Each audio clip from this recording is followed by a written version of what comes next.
大家好，欢迎大家回到深水区财经频道。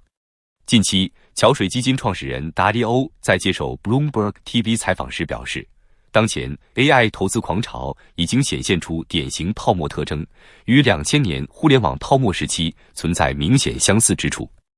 我自己本人对这个问题也很好奇，因此做了一番深度研究，制作了这期视频和大家分享。这次视频核心主要围绕3个问题。第一，达利欧说 AI 是泡沫，它的依据到底是什么？第二，2000年互联网泡沫是怎么一步步从萌芽到破裂的？第三，今天的 AI 和2000年互联网泡沫有哪些相似之处？在进入正题之前，我先说一下我自己的初步判断，达利欧的框架值得高度重视，但他说的泡沫程度达到1929和2000年的80%，这个数字他自己也没给出完整的推导逻辑，我们得带着批判性去看。首先，我们进入第一部分，达利欧做出 AI 泡沫警告的核心依据是什么？很多人听到达利欧说 AI 是泡沫，第一反应是他是不是觉得 AI 没用？其实完全不是。达利欧自己反复说，所有伟大的技术革命都会催生泡沫。他真正的担忧在于技术价值和资产回报之间不是线性关系。互联网最终改变了世界，但2000年泡沫里绝大多数被热捧的公司并没有给投资者带来长期回报。AI 也可能如此。那达利欧判断泡沫的具体依据是什么？我总结成3条直接证据链。第一条，估值显著抬升，且未来回报被透支。桥水研究提到，AI 芯片股远期市盈率达到了135倍，处于历史极端区间。第二条，也是达利欧分析中最具辨识度的部分，金融财富膨胀快于货币与现金流。他的逻辑是，泡沫刺破的本质是把财富转化为现金的过程。如果全社会账面财富相对于可流通货币太大，一旦出现现金需求，就会形成挤兑式抛售。第3条证据，真实采用率与市场定价严重不匹配。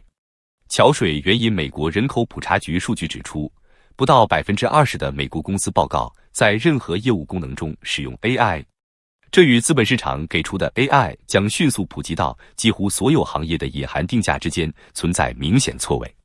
这意味着，当前 AI 投资正在经历一个与2000年高度类似的过程，资本开支先行，叙事先行，估值先行，而真实回报之后。聊完3条证据链，我们得往深处走一层，达利欧的泡沫框架底层机制到底是什么？很多人以为就是估值太高了，其实不是。它的框架测量的是市场脆弱性，而不是简单的贵不贵。这个框架包括6个维度：相对价格、增长可持续性、新买家入场、市场情绪、融资杠杆、短期资金流入。在2025年11月，达利欧称，当前泡沫程度约处于1929年和2000年顶峰的80%左右。但这里有个关键细节，达利欧强调，这个指标测量的是脆弱性，而不是拐点时点。泡沫可以持续，甚至继续膨胀，但一旦流动性或政策因素引发必须卖出，市场会迅速转向。接下来，我们来看第2个问题：2000年互联网泡沫到底是怎么从萌芽走到破裂的？我们先来看看 AI 的发展和当年互联网技术泡沫的演进对比。可以看到，从1995年到2002年，互联网泡沫经历了萌芽期、扩散期、膨胀期、破裂期。2023至2026的 AI 热潮也经历了类似的阶段。互联网泡沫，我把它分成4个阶段。第一阶段，1995至1996年，技术商业化验证启动。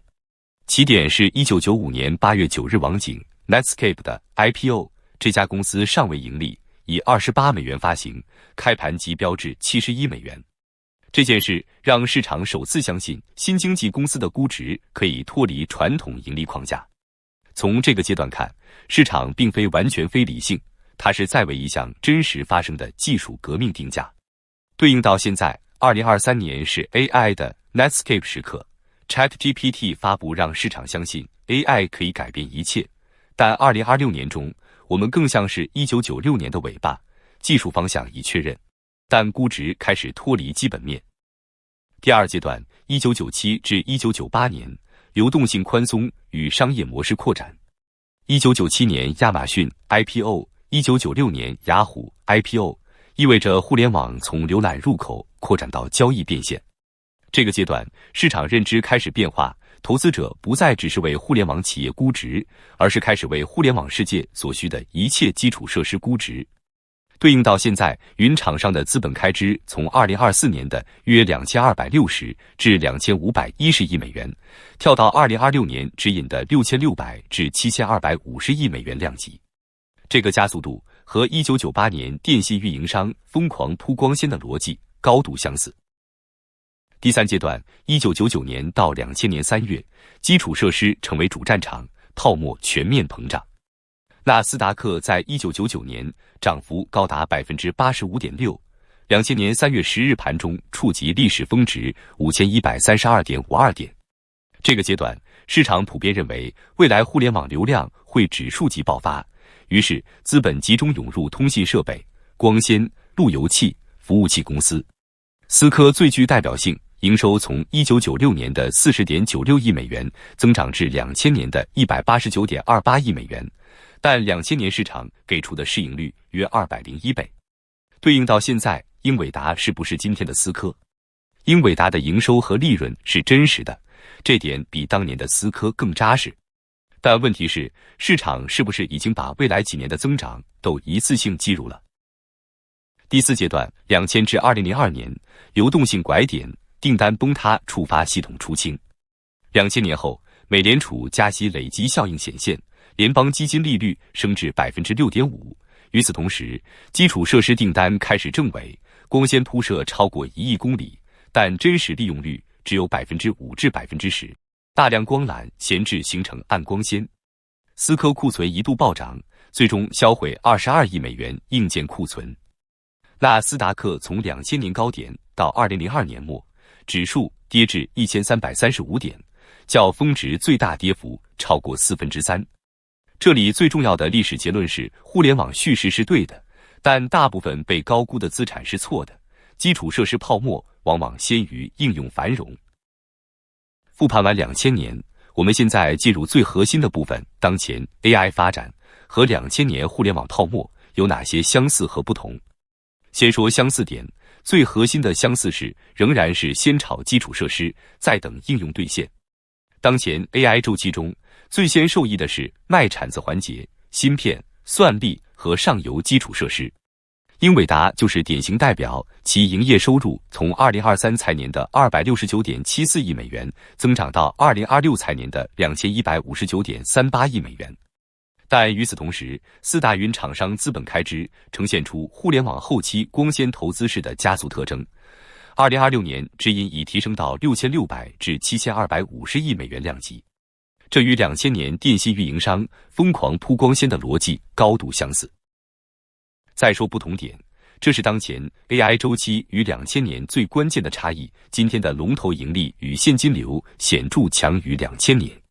2000年很多被爆炒的公司根本没有盈利，但今天被赋予高溢价的微软、谷歌、Meta、亚马逊，每一个都有真实的庞大的自由现金流。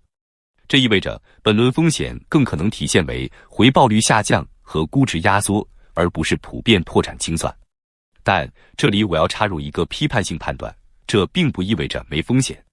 今天的 AI 还有2个2000年没有的新变量，一是能源与电力约束 ，GPU 机架功耗已进入兆瓦级；二是模型商品化风险，如果开源模型快速追赶闭源模型，智能本身可能变成公用事业，压缩超额利润。到这里，我们可以做一个综合判断，当前 AI 更像2000年前夜的基础设施超前投资阶段，但它建立在更强的利润基础、更集中的龙头结构和更复杂的物理约束之上。因此，未来若发生调整，其形式更可能是结构性泡沫破裂，而非所有科技资产无差别崩盘。换句话说，不是 AI 板块全部腰斩，而是缺乏真实盈利、过度资本开支、缺乏护城河的公司先出清。但这并不削弱达利欧警告的严肃性，因为它真正指出的是，即便技术终局正确，若当前市场已经把终局价值一次性贴现到今天，而现实中的采用率、现金流并不能匹配，那么市场依然会经历一次残酷的重估。最后一部分，也是对大家最有实操价值的部分，从达利欧的框架里，我们能提炼出什么投资启示？第一条启示是，技术革命不等于资产普涨，必须回到现金流与资本回报率。投资的核心不是判断 AI 会不会改变世界，而是判断谁最终能把技术红利沉淀为自由现金流。第二条启示是，优先关注资产负债表强、现金流真，并能穿越 Capex 周期的公司。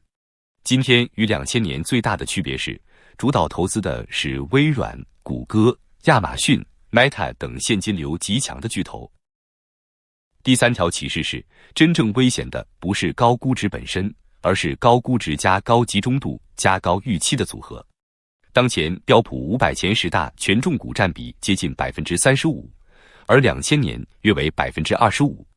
这意味着，哪怕整体估值不如2000年极端，只要少数核心资产出现盈利不及预期，指数层面的波动也可能被放大。第四条启示是，最好的机会往往出现在泡沫出清后，而不是泡沫最热时。2000年之后最成功的互联网投资，并不是在1999至2000年追高完成的，而是在估值出清后，找到真正拥有商业模式和护城河的公司。第五条启示是，也是我最想强调的一条，建立动态跟踪框架，而不是做静态泡沫判断。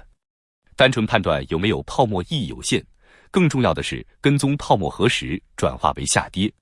最值得连续跟踪的变量包括估值与历史均值偏离度、真实采用率与企业盈利的 Gap、云厂商 Capex 指引与实际现金流的匹配度、宏观流动性条件，以及 ROI 正伪信号是否开始批量出现。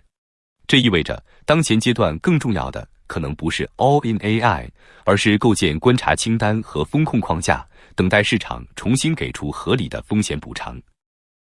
这里我们再回顾一下两段历史的对比，可以提醒我们历史不会简单重复，但会押韵。